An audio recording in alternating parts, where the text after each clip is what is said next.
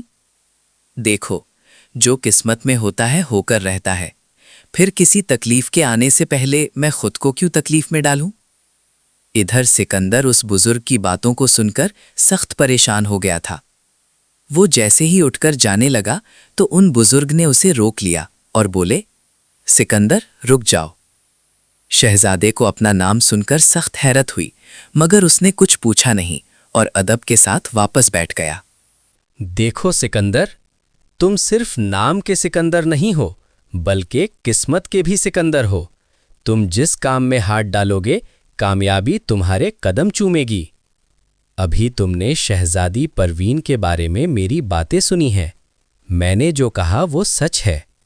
شہزادی کے گرد شیطانی قوتوں نے اپنا حصار قائم کرنا شروع کر دیا ہے، مگر بیٹے یہ تم ہی ہو جو شہزادی کو ان شیطانوں کے چنگل سے نکالو گے۔ اس کام میں تمہیں جادو ٹونے اور کالے علم والوں سے سبقہ پڑے گا، ان کی مدد کے لیے بھوت اور چڑیلیں ہوں گی، مگر تم جانتے ہو کہ ہم صرف ایک ہی ذات پر بھروسہ کرتے ہیں اور وہ ہے خدائے بزرگ و برتر کی ذات۔ یہ میری تسبیح گلے میں ڈال لو، اس پر اسی ذات پاک کا ذکر کرتا رہا ہوں، اس کے ہوتے ہوئے ان شیطانوں کا کوئی وار تم پر نہیں چل سکے گا۔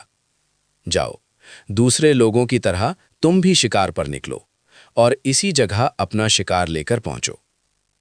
شہزادے نے وہ تسبیح لے کر گلے میں ڈال لی اور وہاں سے چلا آیا۔ اس نے دیکھا کہ کچھ شہزادے اور شہزادیاں روانہ ہو چکی تھیں۔ وہ بھی اپنے ساتھیوں کے ساتھ تیار ہوا اور ایک سمت چل دیا۔ ادھر شہزادی پروین شکار کی تلاش میں مصروف تھی کہ اچانک ایک سمت سے گھوڑوں کے دوڑنے کی وجہ سے دھول اڑتی دیکھ کر وہ سمجھی کہ کوئی شہزادہ ہوگا، مگر جب وہ لوگ قریب آئے تو شہزادی نے اپنے چچا حمان کو پہچان لیا۔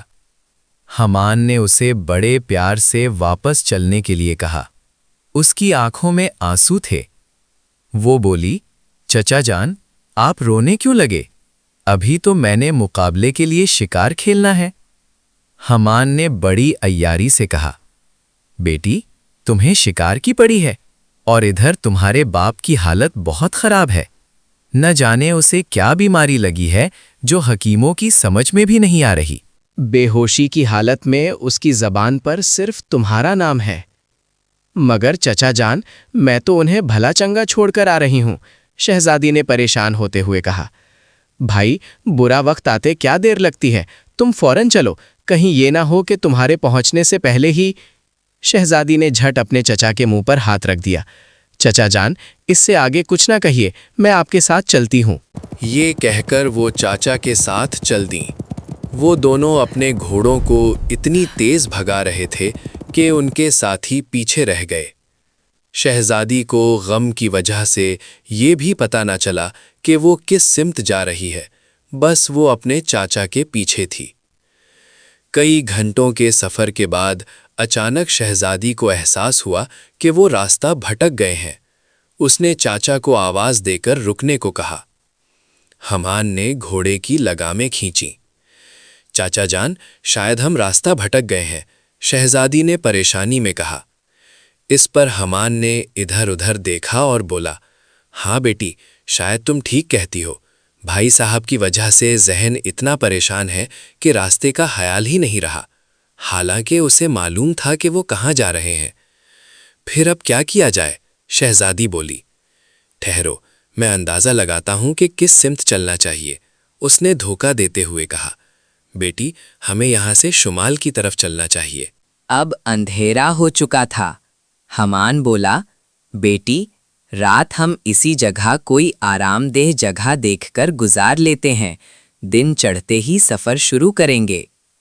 شہزادی تو چاہتی تھی کہ اس کے پر لگ جائیں اور وہ اڑ کر باپ کے پاس پہنچ جائے، مگر مجبوراً اسے رکنا پڑا۔ رات ایک درخت کے نیچے گزاری اور صبح ہوتے ہی آگے چل دیے۔